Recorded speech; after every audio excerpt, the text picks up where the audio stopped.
Сәлам баршагызга да. Татар халкының килеп чыгышы турында бәян итүче соңгы 3нче чыгарылышны тәкъдим итәбез бүген. Алдагы тапшыруларда без татарлар сүзенең килеп чыгышы һәм хәзерге Татарстан территориясендә яшәгән халыклар турында сөйләгән идек. Билгеле булганча, 1236 елда Батый хан Идел буе Болгар дәүләтен яулап ала. Аны Алтын Урданың бер өлеше итә. Ул чакта Урдага төрле кабиләләр һәм милләтләр, башкортлар, удмуртлар, Марый, Мордва, Кавказның таулы өлешендәге кабиләләр һәм башка халыклар яшәгән зур территория кергән. Яулап алучылар бу җирләрне нишләтә алыр иде? Беренчедән, җирле җитәкчеләрне тулысынча буйсындырып юк итү. Кызганычка, Идел буе Болгар дәүләте белән шулай килеп чыкты да. Икенчедән, яулап алынган җирләрдән ясак түләтү. Тарихта беләсез, мондый хәл Рус дәүләтендә күзәтелде.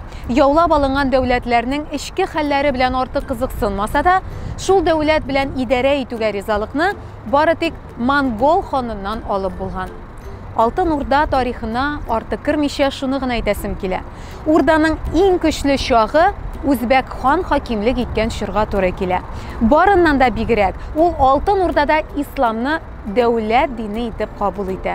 Гомум дин булдыру төрле кабиләләрнең бер халык булып кушылуына китерә. Ислам айруча көчле булган шәһәр халкы үзләрен аерым өммәләр дип санаган. Мөселманнар дип атау да менә шуннан башлана.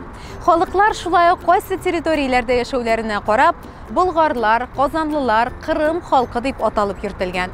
Күчмә халыклар исламны җиңел генә кабул итми. Шуңа да аларда рухларга бүленеш узак сакланган. Ә менә хәрби аксыякләр җитәкчеләр арасында күбрәк күчмә тормыш алып баручы халыклардан чыккан кешеләр булган. Шуңа да рухлар Урда вакытында да, татар ханлыгы чорында да мөһим саналган. Димәк, исламны дәүләт дине буларак кабул итү яңа халык барлыкка китергән. Тарихчылар аларны Урта гасыр Алтын Урда этносы дип атый. Алтын Урда 15нче гасырда таркалып, үзеннән соң берничә ханлык калдыра.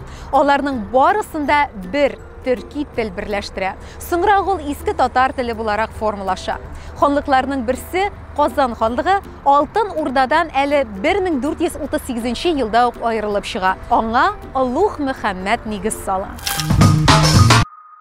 Болгар улысында нигездә Болгар халкыннан саналган, рус елгазмаларында да бусурманнар һәм сарачиннар дип йөртелүче халык яшәгән. Әмма ул чакта Казан ханлыгына Урданың башка төбәкләреннән чыккан кешеләр дә урнаша. Бу күренеш билгеле телгә дә йогынты ясый. 1552 елда Казанны басып алуда катнашкан Андрей Курбский истәлекләре буенча, Явыз Иван армиясендәге бер җитәкче Казанда татар теленнән башка тагын 5 Мордва, Чуваш, Удмурт, Башкорт, Марый телләрен белүләрен хәбәр иткән. Казан тәхетенә Гәрәевләр менеп утыргач, ханлыкта Кырымнан килүчеләр дә арткан. Ханлыкның көньяк өлешләрендә Иделнең сул як ярында күчмә тормыш алып барган Ногайлар яшәгән. Аларның йогынтысы Сөембикә, Ногайның Йосыф князы кызы чорында аеруча көчәя. Явыз Иван Казанны алганнан соң халык көчләп чукындырудан куркып, ханлыкның көньяк һәм көнчыгыш районнарына күчә. Дәүләтнең буш калган үзәк өлешенә күпләп рус крестьяннары урнаша башлый. Гомумән, татарларның килеп чыгышын кыска гына тапшыруларда сөйләп бетерү мөмкин түгел. Без әзерләгән 3 чыгарылышта гына да татарларның Себердән алып Кара диңгезгә кадәр сибелеп яшәгән төрле халыклар һәм кабиләләрнең берләшүеннән килеп чыгуын аңладык. Шул халыклар гореф-гадәтләрен үз эченә алган татар мәдәнияте иң бай һәм кызыклы мәдәнияттән санала да. Әгәр сезне әле дә татарлар килеп чыгышы турында булган 3 версияның кайсысы дөресрәк соң дигән сорау борчыса, димәк сез барлык чыгарылышларны да карамагансыз. Чөнки татар милләтенең килеп чыгышы турында аерым фикерләргә нигезләнеп кенә өйрәнеп булмый. Безнең борынгы ата-бабаларыбыз бу урыннарда монголлар һәм болгарлар килгәнче үк күп еллар алдан төпләнеп яшәгән.